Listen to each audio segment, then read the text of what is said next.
لا حول ولا قوة إلا بالله العلي العظيم. أعوذ بالله من الشيطان اللعين الرجيم. بسم الله الرحمن الرحيم. الحمد لله الذي لا يبلغ مدحه القائلون ولا يحصي نعماءه العادون ولا يؤدي حقه المجتهدون الذي ليس لصفته حد محدود ولا نعت موجود ولا أجل ممدود. فطر الخلائق بقدرته ونشر الرياح برحمته. الصلاة والسلام على النبي الأمي المكي المدني الملقب بطه والياسين العبد المؤيد والرسول المسدد المصطفى الأمجد المحمود الأحمد أبي القاسم محمد. اللهم صل على محمد وآل محمد وعلى آل بيته الطيبين الطاهرين المعصومين المنتجبين المنتخبين لا سيما بقية الله المنتظر الحجة الثاني عشر ولعنة الله على أعدائهم أجمعين. أما بعد فقد قال الله تبارك وتعالى في القرآن الحكيم ومحكم كتابه الحميد وأصدق الصادقين وقوله الحق.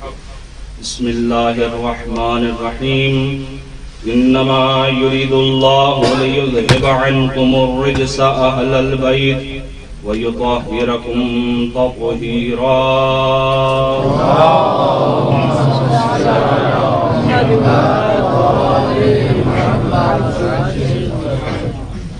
سامعین کرام، سلسلہ مجالس کی چوتھی مجلس اعزاز،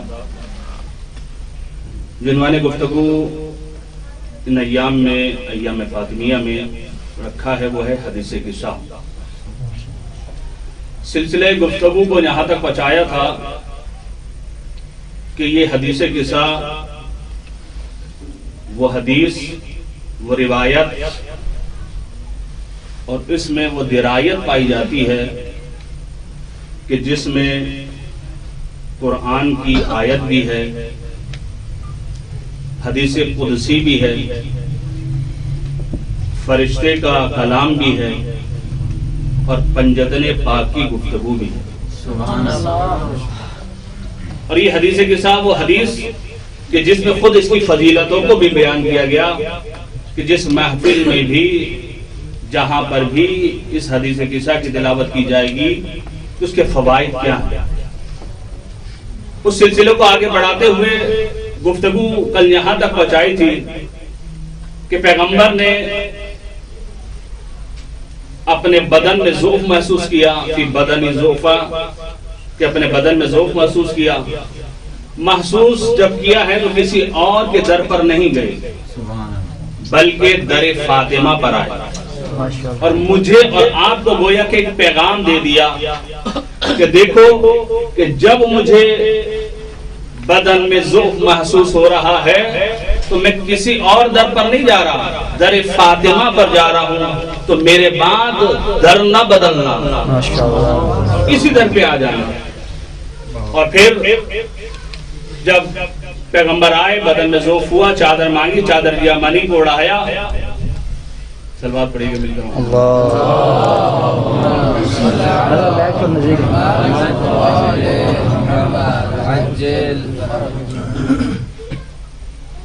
جب چادر یمنی کو اڑا دیا اس وقت جناب سیدہ نے کیا کہا؟ جناب سیدہ نے کہا کہ یتلالو کانہ البدر فی لیلۃ تمامہ و کمالہ، کہ میں یہ دیکھ رہی ہوں کہ میرے بابا کا چہرہ چودھویں کے چاند کی طرح چمک رہا ہے. چودھویں کے چاند کی طرح میرے بابا کا چہرہ چمک رہا ہے. تو کل نور کے اوپر جب وہ گفتگو کی تھی کہ رسول کے چہرے سے نور نکلتا ہے خود جناب سیدہ جو تاریخ کی ایک اور صدیقہ ہیں، انہوں نے بھی یہ کہا ہے کہ رسول کے چہرے سے نور نکلتا ہے۔ قرآن اور روایت کی صدیقہ نے بھی کہا کہ نور نکلتا ہے، خود قرآن نے بھی کہا کہ یہ نور ہے، خود روایات بیان کرتی ہیں کہ یہ نور ہے۔ اس لیے روایت کا جملہ ہے کہ رسول خدا صلی اللہ علیہ وآلہ وسلم ارشاد فرماتے ہیں ان اللہ خلق 14 نورا، کہ اللہ تعالیٰ نے 14 انوار کو خلق کیا قبل ان یخلق آدم، آدم کی خلقت سے پہلے، ب14,000 14,000 سال پہلے۔ یہ انوار جو 14 خلق ہوئے ہیں آدم کی خلقت سے پہلے ہیں، لیکن یہ کس سے خلق ہوئے؟ من نور عظمت ہی، اپنی نور عظمت سے پروردگار عالم نے ان 14 انوار کو خلق کیا۔ اسی لیے روایت کے جملے ملتے ہیں کہ جب حضرت آدم کو خلق کیا، یہاں پر 2 روایتیں ہیں، جا کر دیکھیے گا۔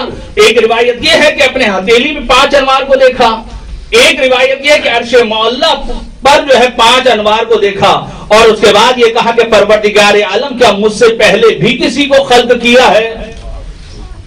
کیا مجھ سے پہلے بھی کسی کو خلق کیا؟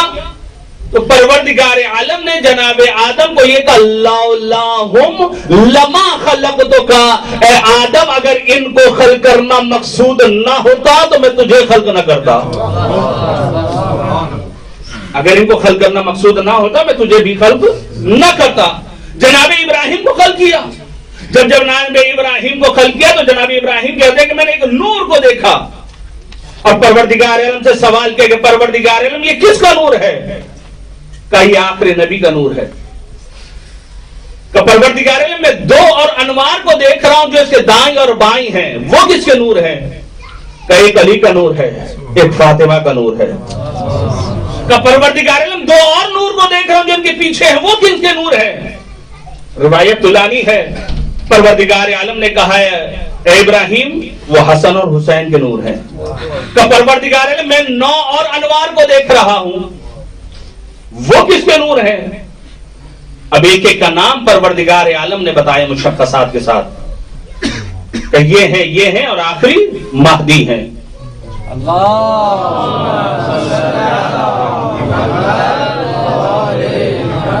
اب آپ اپنی عظمت جانیے گا۔ اس کے بعد جناب ابراہیم کہتے ہیں کہ پروردگار عالم میں اس کو دیکھ رہا ہوں کہ جن کی تعداد تیرے سوا کوئی نہیں جانتا، یہ کس کے نور ہیں؟ تو ایک مرتبہ پروردگار عالم یہ کہتا ہے ابراہیم یہ علی کے شیعوں اور محبوں کا نور ہے۔ کہ پروردگار عالم یہ علی کے شیعہ ہیں، یہ علی کے محب ہیں، کیسے پہچانیں گے کہ یہ علی کے شیعہ ہیں؟ کہا کہ یہ قیام رکعت نماز پڑھتے ہیں، ان کی ایک نشانی یہ ہے کہ دائیں ہاتھ میں جو وہ انگوٹھی پہنتے ہیں، رکوع سے پہلے یہ دوسری رکعت میں رکوع سے پہلے یہ قنوت پڑھتے ہیں۔ جب یہ نشانیاں بیان کر دی جناب ابراہیم کو پروردگار عالم نے، تو اس وقت جناب ابراہیم نے دعا کی ہے اللہم اجعلنی من شیعت امیر المؤمنین، کہ پروردگار عالم مجھے علی کے شیعوں میں سے قرار دے۔ صلوات پڑھیں مل کر محمد و آل محمد۔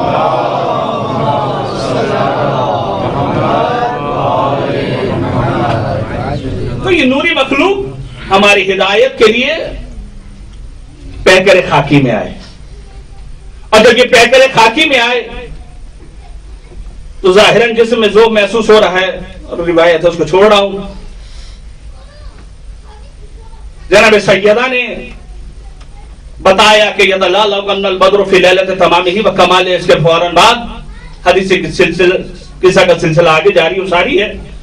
اس کے بعد کہنے کہ فما کانت الا ساعۃ واذا بولدی الحسن، کہ تھوڑی ہی دیر بعد جو ہے میرے بیٹا حسن جو ہے تشریف لے کر آئے، اور آنے کے بعد فقالا السلام علیک یا امہ، آنے کے بعد سلام کیا۔ توجہ کیجئے گا جو پہلی مجلس میں نے کہا تھا، حدیث قصہ کی ابتدا سلام سے، اور رسول نے آ کر سلام کیا۔ امام حسن آ رہے ہیں سلام کر رہے ہیں، امام حسین آ رہے ہیں سلام کر رہے ہیں، مولا کائنات آ رہے ہیں سلام کر رہے ہیں، اور اس کے بعد جبرائیل فہابت الامین جبرائیل، جناب جبرائیل امین بھی نازل ہوئے تو سلام کیا، اور سلام کرنے کے بعد جب پیغام پروردگار عالم کا دیا تو کیا کہا؟ پہلے سلام ہے کہ اللہ تعالیٰ نے آپ کو سلام کہلوایا ہے، یعنی گویا کہ ایک پیغام حدیث قصہ میں یہ بھی موجود ہے کہ جب کسی کو پیغام پہنچانا ہو تو پہلے اس کو سلام کرو، سلام کہلواؤ کہ تم پر سلامتی ہو، جب سلامتی ہوگی اسی وقت وہ پیغام کو حاصل کرے گا، اگر وہ سلامت نہیں ہے تو آپ کا پیغام کہاں سے وصول کرے گا؟ اس لیے روایت کے جملے ہیں، امام حسین علیہ السلام ارشاد فرماتے ہیں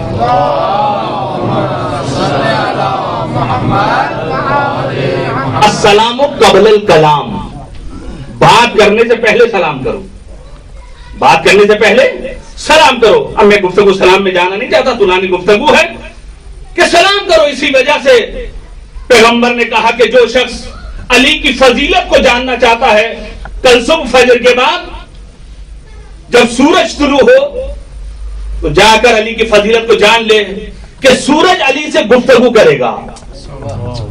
فجر کی نماز ہوئی، اب لوگ جوق در جوق مدینے سے تھوڑے باہر کہ علی کی فضیلت کو سننا چاہتے ہیں کہ سورج علی سے گفتگو کرے گا۔ آج تک سنا ہی نہیں تھا کہ سورج اور گفتگو کرے۔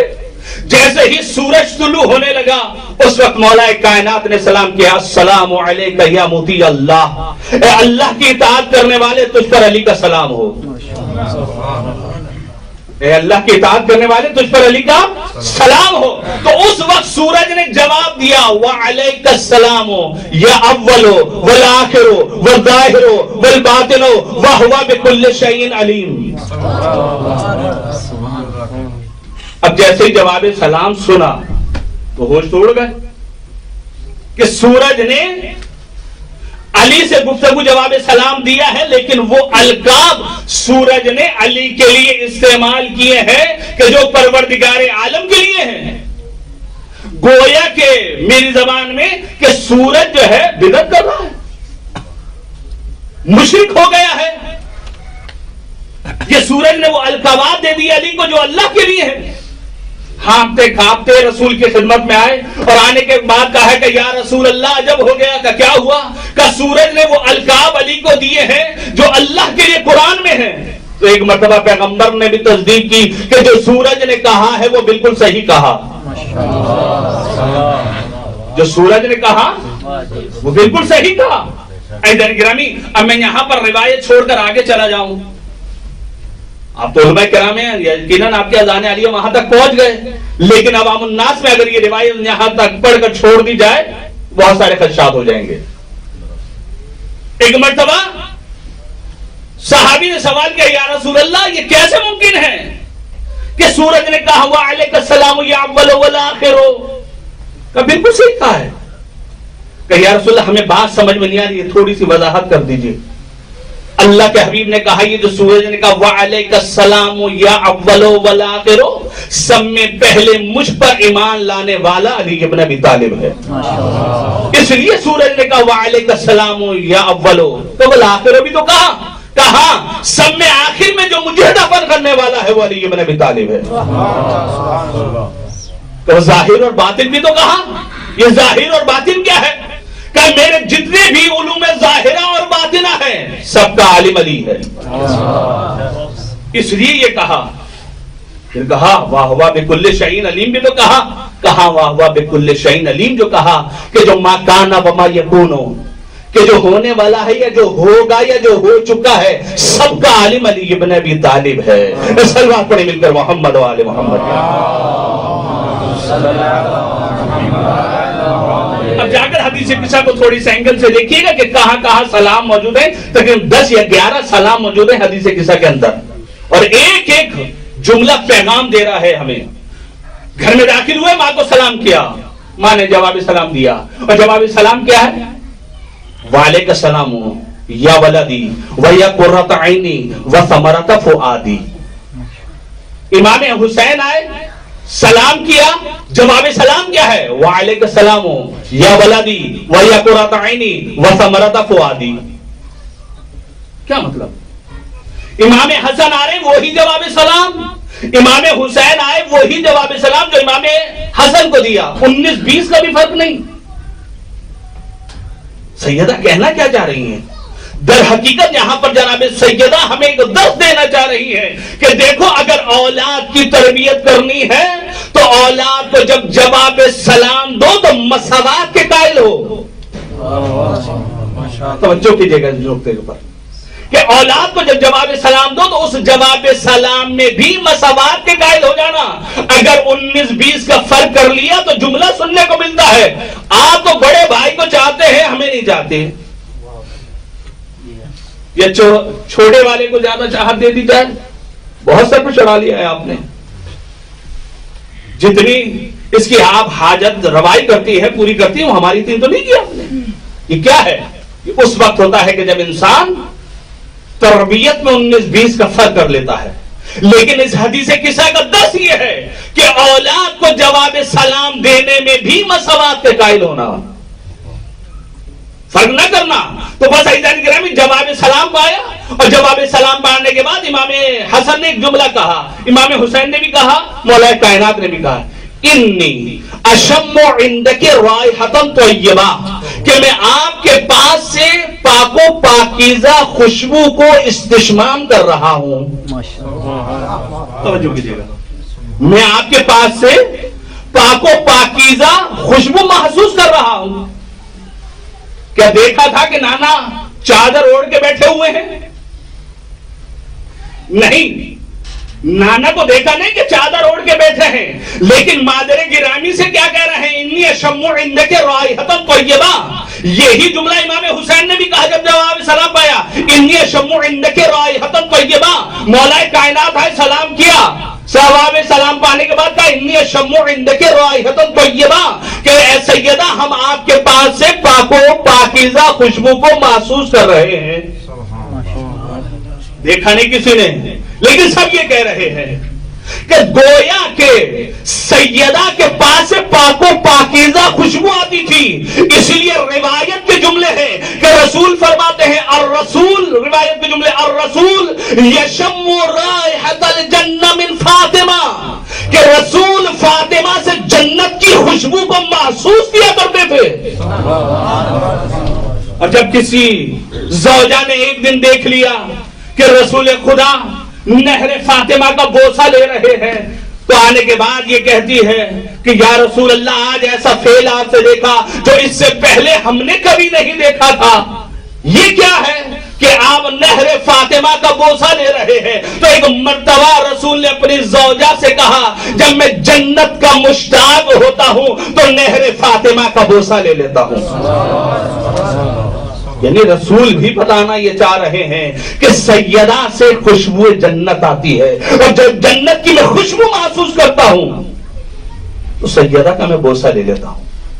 تو ہر معصوم نے یہی کہا کہ انی اشم عندک رائحۃ طیبہ، دیکھا کسی نے ہی نہیں۔ اب یہاں پر میں اردو ادب کا ایک جملہ عسکر کے بعد آگے بڑھانا چاہتا ہوں۔ گویا کہ ہر معصوم یہ کہنا چاہ رہا ہے خوشبوئے رسالت کو استشمام کرنے کے لیے مشام عصمت کی ضرورت ہوتی ہے۔ خوشبوئے رسالت کو استشمام کرنے کے لیے مشام عصمت کی ضرورت ہوتی ہے۔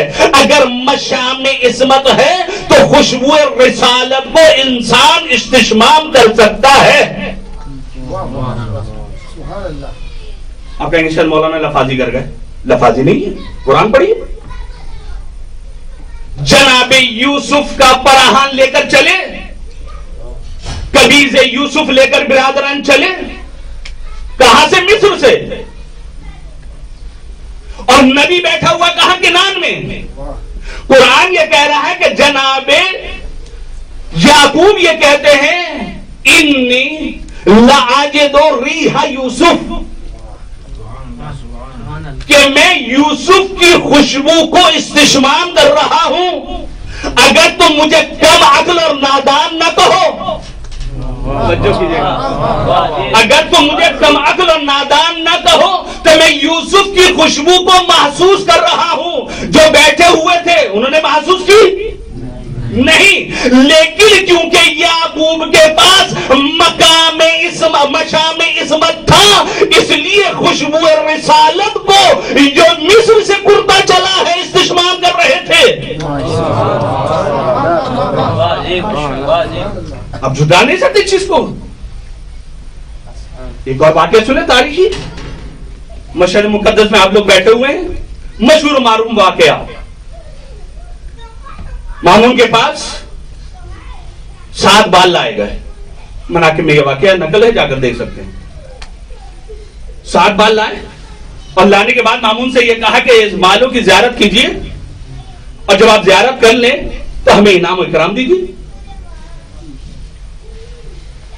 تو مامون نے کہا کس کے بال ہیں؟ کہا رسول کے۔ کیا دلیل؟ کہا دلیل تو ہمارے پاس نہیں ہے، جدی پشتی یہ سلسلہ چلا آ رہا ہے اور سب نے یہی کہا ہے رسول کے بال ہیں، آپ زیارت کیجئے، ہمیں انعام و اکرام دیجیے۔ دیکھیے ہر دعوے کے لیے دلیل کا ہونا ضروری ہے، دعوے کے لیے دلیل کا ہونا ضروری۔ ایک مثال دے دوں جو حرم مطہر میں بھی میں نے دی تھی۔ دیکھیے دعوے کے لیے دلیل کا ہونا ضروری ہے، اور قرآن بھی کہہ رہا ہے قل ان کنتم تحبون اللہ فاتبعونی یحببکم اللہ، کہ اگر تم یہ دعویٰ کرتے تمہیں اللہ سے محبت ہے تو میرے رسول کی اتباع کرو تو اللہ بھی تم کو دوست رکھے گا۔ یعنی محبت اللہ کی، اتباع رسول کی۔ اگر اتباع رسول کو آپ نے انجام دے دیا تو کیا ہوگا؟ یحببکم اللہ، اللہ بھی تمہیں دوست رکھے گا۔ لیکن اتباع رسول تو کیجیے۔ اس لیے دعوت ذوالعشیرہ میں پروردگار عالم نے کیا کہا؟ ایک جملہ تو پڑھتے ہیں وَأَنذِرْ عَشِيرَتَكَ الْأَقْرَبِينَ، اپنے اقربا کو، تو مشہور ترجمہ ہے، ابھی میں وہی کر رہا ہوں، ورنہ بعض برادران ہیں جو اہل لغت سے واقف، وہ کہتے ہیں مولانا انذار کا ترجمہ ڈرانا نہیں ہے۔ وَأَنذِرْ عَشِيرَتَكَ الْأَقْرَبِينَ، اپنے اقربا کو ڈرائیے۔ آگے کیا ہے؟ وَاخْفِضْ جَنَاحَكَ لِمَنِ اتَّبَعَكَ مِنَ الْمُؤْمِنِينَ، اپنے شانوں کو جھکا دیجئے، ہر ایک کے لیے نہیں، تھوڑا سا جاگیے گا، ہر ایک کے لیے نہیں، لمن اتبعک من المؤمنین، مومنین میں سے جس نے آپ کی اتباع کی اس کے لیے شانے جھکائیے۔ اب تاریخ سے پوچھئے کہ رسول کے شانے جھکے کس کے لیے؟ تاریخ سے پوچھیں کہ رسول کے شانے جھکے کس کے لیے؟ تاریخ یہ کہتی ہے مدینہ کی گلیوں میں یا حسنین کے لیے جھکے، کے لیے علی کے لیے جھکے۔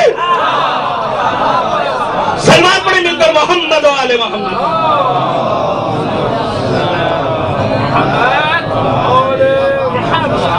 قل ان کنتم تحبون اللہ فاتبعونی یحببکم اللہ، اگر تمہیں اللہ سے محبت ہے تو میرے رسول کی اتباع کرو، اللہ تم کو دوست رکھے گا۔ دعویٰ ہر ایک کا ہے کہ مجھے رسول سے محبت، لیکن اس دعوے پہ سچا بھی ہے یا نہیں؟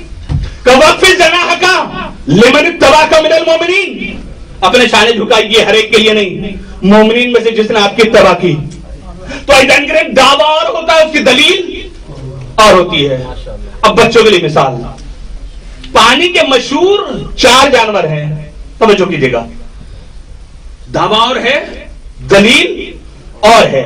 بات کہاں سے نکلی؟ یہ رسول کے 7 بال ہیں، لے لیجئے، ان کی زیارت کیجئے۔ دعویٰ ہے، دلیل نہیں ہے۔ دعوے کے لیے دلیل کا ہونا ضروری ہے۔ پانی کے مشہور 4 جانور، کچھوا، مینڈک، مگرمچھ، مچھلی۔ کچھوا، مینڈک، مگرمچھ، مچھلی، یہ چاروں پانی کے جانور، اور چاروں یہ کہتے ہیں کہ ہمیں پانی سے محبت۔ یہ دعویٰ ہے یا دلیل؟ دعویٰ۔ دلیل کیا ہے؟ کہ ان چاروں کو پانی سے باہر نکالیے، ان چاروں کو پانی سے باہر نکالیے۔ جب ان چاروں کو پانی سے باہر نکالا، کچھوا زندہ، مینڈک زندہ، مگرمچھ زندہ، مچھلی اور کتنی محبت ہے اس مچھلی کو پانی سے کہ اگر آپ نے کھا لی اور مجلس میں آ گئے بار بار پانی پیتے رہیں گے تو کسی نے پوچھ لیا بھائی ذرا پانی آج کیوں پی رہے ہیں تو کہا جائے گا کہ مچھلی کھا کے آئے ہیں. یعنی اتنی محبت مچھلی کو پانی سے. تو پانی کے 4 جانور مشہور کچھوا مینڈک مگرمچھ مچھلی یہ تھا دعویٰ. دلیل کیا ہے کہ مقام عمل میں دیکھو. کہا مقام عمل کیا ہے؟ کہا پانی سے باہر نکالو. جب پانی سے باہر نکالا تو ایک مر گیا 3 زندہ رہے. تو پتہ چلا مقام عمل میں پتہ چلتا ہے کہ ایک سچا ہے 3 جھوٹے ہیں.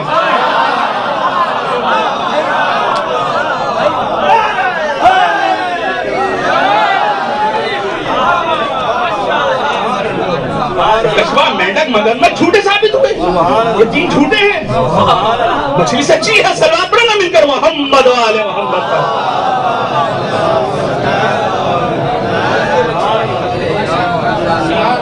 مقام عمل میں پتہ چلے گا. تو جو کسی کا مقام عمل میں جملہ غائب نہ ہو. خوشبو رسالت کو استشمام کرنے کے لیے مشام عصمت کی ضرورت ہوتی ہے. 7 بال ہیں. کہ کس کے رسول کے دعویٰ دلیل تو دلیل تو نہیں ہے. کہ پھر کیسے ہم انعام دے دیں؟ کیسے پتہ چلے کہ رسول کے بال ہے؟ کہ بلائیے اس کو جو لحموں کا لحمی دموں کا دمی کا حصہ. کہ کس کو بلایا جائے؟ کہ امام رضا کو بلائیے. امام رضا کو بلایا گیا. امام رضا کے دربار میں بیٹھے ہوئے ہیں. صلوات پڑھیے امام کی ذات پر.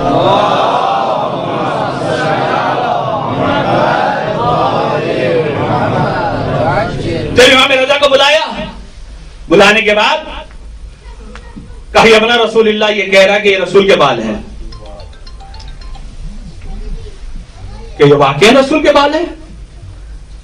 ایک مرتبہ امام رضا نے کیا 3 ایک طرف کیے 4 ایک طرف کر دیا. کہ یہ 3 تو ہمارے نانا کے ہیں, یہ 4 ہمارے نانا کے نہیں ہیں. 3 ہیں 4 نہیں ہیں. کہ ابن رسول اللہ یہ تو وہی بات ہو گئی جو اس نے کہی تھی. یہ 7 کہہ رہا تھا, آپ نے 3 کہے. دلیل ایک مرتبہ امام غضبناک ہوا اور کہا کہ آگ کو لے کر آؤ, آگ منگواؤ. جب آگ کو منگوایا گیا کہا یہ 4 بال آگ میں ڈال دو. دلیل چاہیے نا. کہا منگواؤ, آگ آئی. کہ ان 4 کو آگ میں ڈال دو. جب ان 4 کو آگ میں ڈالا تو بال جل گئے. کہا ان 3 کو ڈالو. جب ان 3 کو ڈالا تو آگ بھول گئی. تو ایک مرتبہ مامون نے کہا آپ کو کیسے پتا چلا کہ یہ رسول کے بال ہیں؟ عجب نہیں. امام رضا نے کہا خوشبو اور رسالت کو استشمام کرنے کے لیے مشام عصمت کی ضرورت ہوتی ہے. صلوات پڑھیں مل کر محمد و آل محمد پر.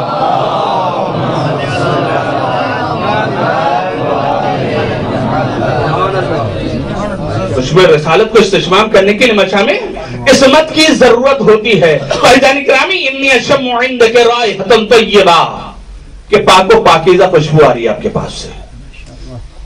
کہاں نانا بیٹھے ہوئے ہیں, آئے چادر کے قریب.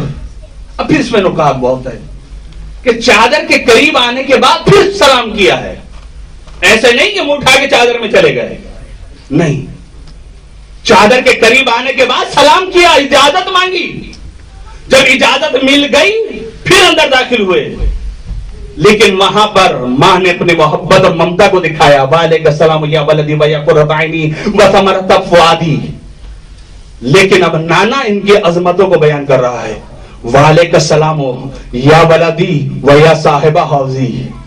عام نہیں آنے والا, عام نہیں آنے والا, حوض کوثر کا مالک ہے. یہی تو وجہ ہے کسی کو پلایا جائے گا, کسی کو بھگایا جائے گا. صلوات پڑھیں نا مل کر محمد و آل محمد.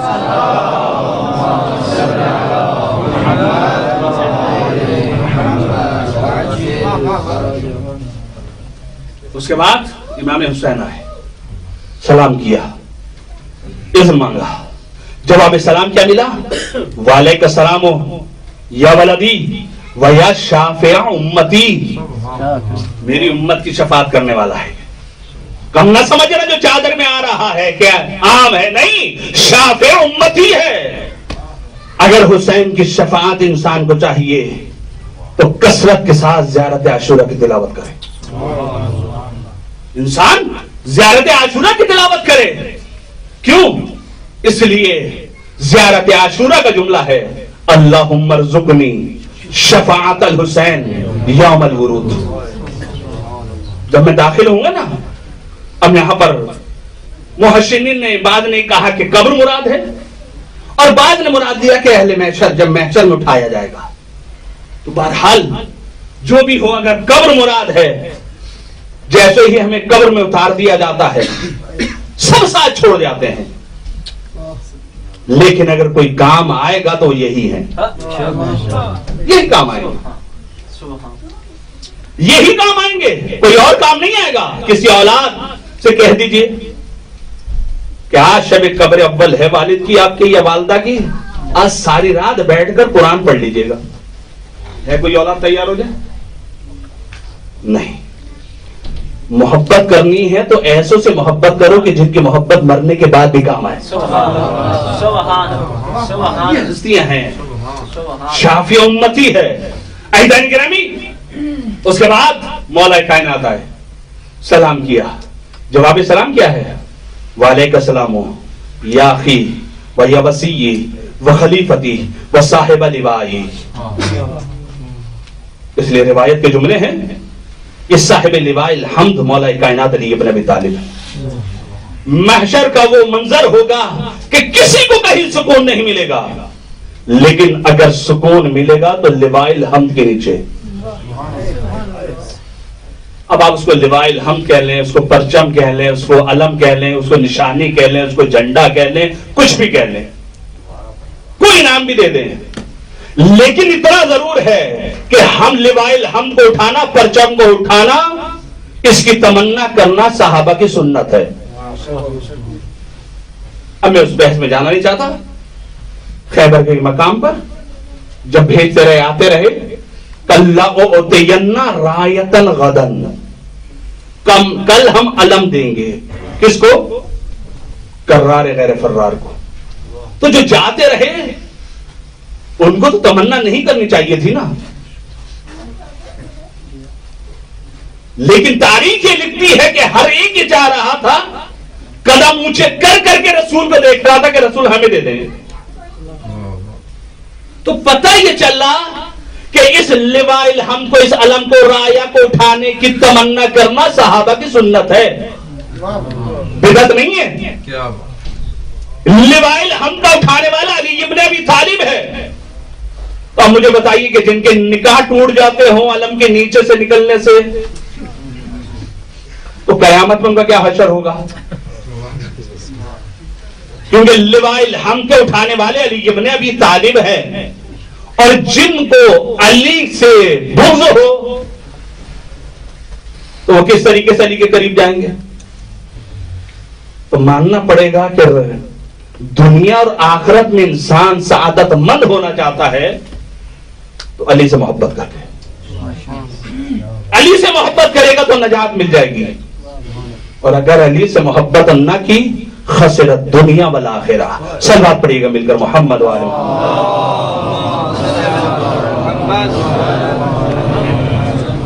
فلما تمنا جميعا تحت الرسالہ. جناب سیدہ بھی ہے کہ وعلیکم السلام یا بنتی و یا بذاتی. جناب سیدہ بھی داخل ہو گئی، اور جب جناب سیدہ داخل ہو گئی فلما تمنا جميعا تحت الرسالہ اخذ برسول اللہ بطرفي الكساء واومى بيده اليمنى الى السماء وقال اللهم ان هؤلاء اهل بيتي وخاصتي وعامتي لامهم لحمي ودمهم دمي يؤلمني ما يؤلمهم ويحزنني ما يحزنهم انا حرب لمن حاربهم وسلم لمن سالمهم وعدو لمن عاداهم ومحب لمن احبهم انهم مني وانا منهم فاجعل صلواتك وبركاتك ورحمتك وغفرانك ورضوانك علي وعليهم وعذهب عنهم الرجس وطهرهم تطهيرا.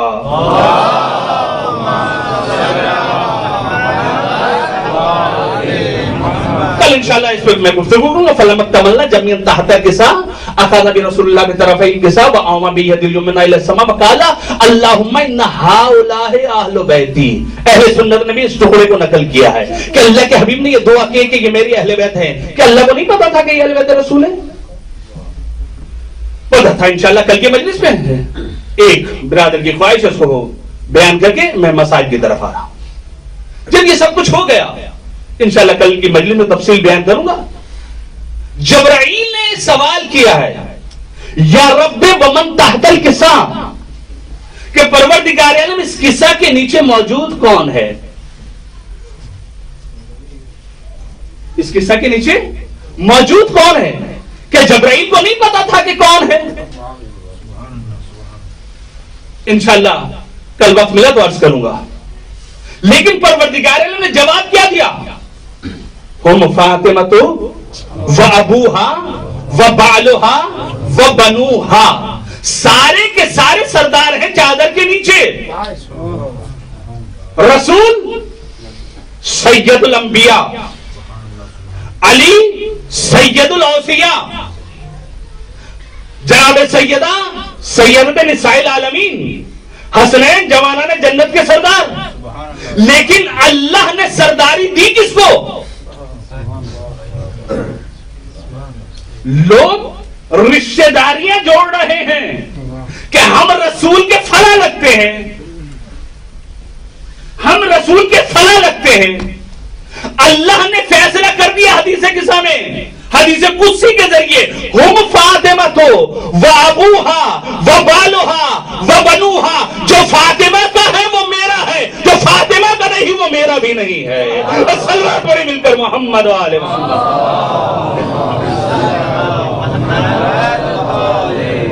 اس لیے عظمت فاطمہ کو حروف تہجی میں جب ہم نے دیکھا تو الف پکاری، الف سے ام ابیہا ہے فاطمہ، تے سے بنت الہدا ہے فاطمہ، تے سے تطہیر کی رونق ہے فاطمہ، سے ثابت قدم ہے فاطمہ، جن سے جگر گوشہ مصطفیٰ ہے فاطمہ، ہے سے حور انسیاں ہے فاطمہ، ہے سے خیر النساء ہے فاطمہ، دال سے دختر مصطفیٰ ہے فاطمہ، رے سے رہنما ہے فاطمہ، زے سے زوجہ مرتضیٰ ہے فاطمہ، سین سے سیدہ ہے فاطمہ، شین سے شاکرہ ہے فاطمہ، سوا سے صابرہ ہے فاطمہ، زا سے ضابطہ حیات ہے فاطمہ، کاف سے قیامت میں سہارا ہے فاطمہ، کاف سے کوثر کی ملکہ ہے فاطمہ، لام سے لا ریب ہے فاطمہ، واو سے واجب الحترام ہے فاطمہ، نون سے نور خدا ہے فاطمہ.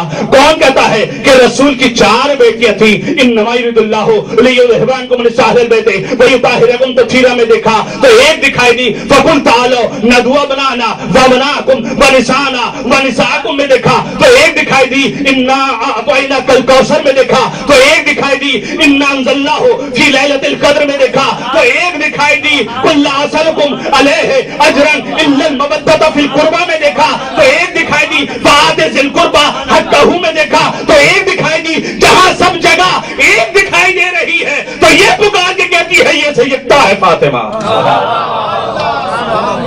صلوات پڑھیے گا مل کر محمد و آل محمد.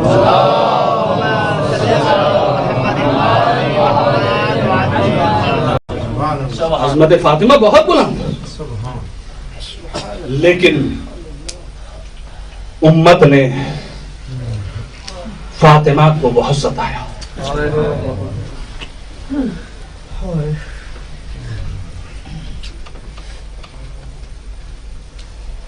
ایک دن یہ پنجے دن پاک بیٹھے ہوئے تھے، پیغمبر نے گریہ کرنا شروع کیا. اور جب گریہ کرنا شروع کیا تو مولا کائنات نے پوچھا یا رسول اللہ یہ گریہ کیسے ہے؟ یا علی میرے بعد جو تم لوگوں پر مصائب پڑیں گے اس پر گریہ کر رہا. فیصلہ کیسے مصائب؟ کہ یا علی میں دیکھ رہا ہوں کہ آپ کے سر پہ ضربت لگی،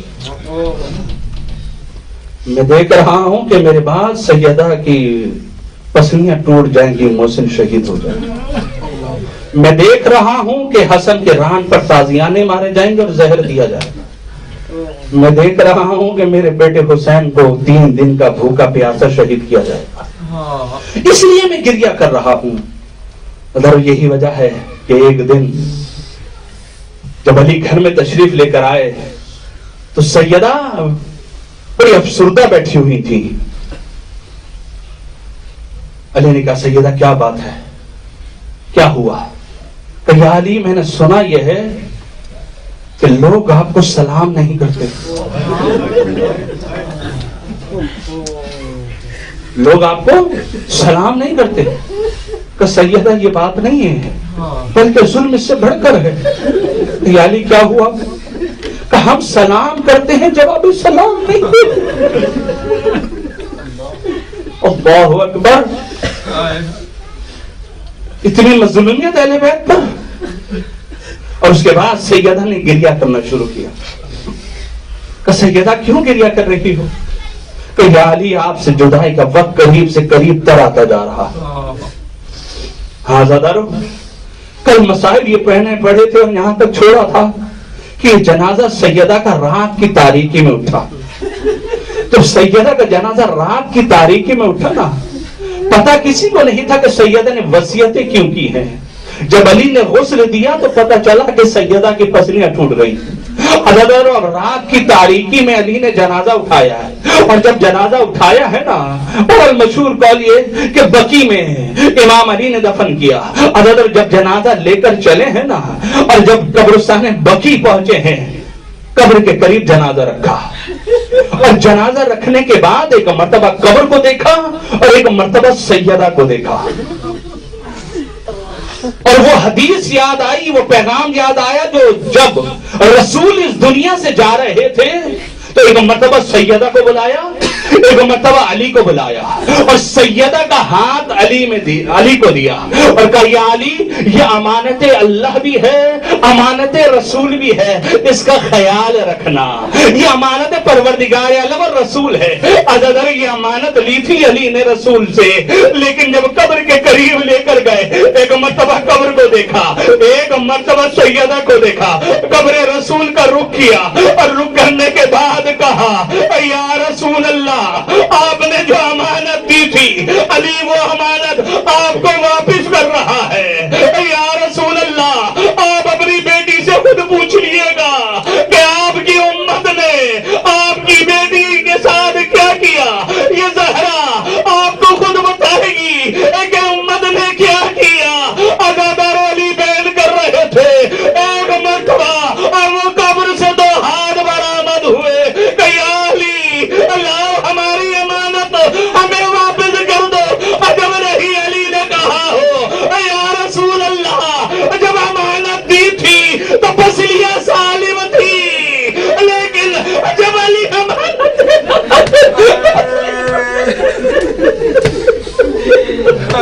جزاکم ربکم مددارو، خدا آپ کو کوئی غم نہ دے سوائے غم اہل بیت کے. ہاں دادارو، سیدہ کو قبر میں لٹا دیا، دفن کر دیا. 40 قبریں بنا دی علی نے. اور خطاب کر کے قبر سے زہرا سے کہتے ہیں، زہرا اگر دشمنوں کا خوف نہ ہوتا تو تیری قبر کے ارد گرد علی طواف کرتا، اعتکاف یہاں پر برپا کرتا، لیکن دشمنوں کا خوف ہے. ہاں زادارو، یہ بیٹی اپنے باپ سے جا کے ملی ہے. جب باپ سے ملی ہوگی نا تو بیٹی نے سب کچھ بتایا ہوگا. اب بابا، آپ کی رحلت کے بعد امت نے کیا کیا؟ میرا محسن، جس کا آپ نے نام محسن رکھا تھا، اس کو شہید کر دیا. اب بابا، جس دروازے پہ آپ رک جایا کرتے تھے اس دروازے کو آگ لگا دی. بابا، میری پسلیاں ٹوٹ گئی. بابا، مجھے تماچے مارے. آزادارو، یہ تو دفن ہونے کے بعد بیٹی باپ کو بتا رہی ہے، لیکن ہائے کربلا کا میدان، ایک 4 سالہ بچی اپنے باپ کے لاشے پر آئی ہے. اور کس حال میں جب تماچے لگے ہیں، بابا کہتی ہوئی آئی، بے سر لاشے سے آواز آئی، یا بنیا الیہ، آ بیٹی میرے سینے سے لگ جا. ازادر سکینہ باپ کے سینے پر گری. بابا کو بتایا، بابا تماچے لگے، بابا درشین لیے، بابا جزاکم ربکم عزادارو. اور جب ایک مرتبہ ثانی زہرا نے بچوں کو دیکھا نا تو کیا دیکھا کہ سکینہ نہیں ہے. کہا بہنوں میں کلثوم چلتے ہیں، کچھ بچے نہیں ہے. عزادارو، ثانی زہرا چلی ہے. جب ثانی زہرا چلی نا، ایک بے سر لاشے پر دیکھا بچی لیٹی ہوئی ہے. ایک مرتبہ ہٹایا تو کیا دیکھا کہ سکینہ ہے. ایک مرتبہ سکینہ کو لیا اور لے کر خیمے کی طرف چلنے لگی تو ایک مرتبہ سوال کہ سکینہ، یہ کس کا لاشا ہے؟ کہا پھپھی اماں یہ میرے بابا کا لاشا ہے، یہ میرے بابا کا لاشا، بس آخر جملہ دادارو، یہ میرے بابا کا لاشا ہے۔ کہا سکینہ کسی لاش کو پہچاننے کے دو طریقے ہوتے ہیں، یا سر ہوتا ہے یا لباس ہوتا ہے، نہ سر ہے نہ لباس ہے، کیسے پہچانا کہ یہ میرے ماں جائے کا لاشا ہے؟ کبھی بھی اماں جب شبلے تماچے مارے اور دل چھین لیے، میں مقتل کی طرف دوڑتی ہوئی آئی، کہہ رہی تھی بابا تماچے لگے، بابا دل چھین لیے، اس بے سر لاشی سے آواز آئی،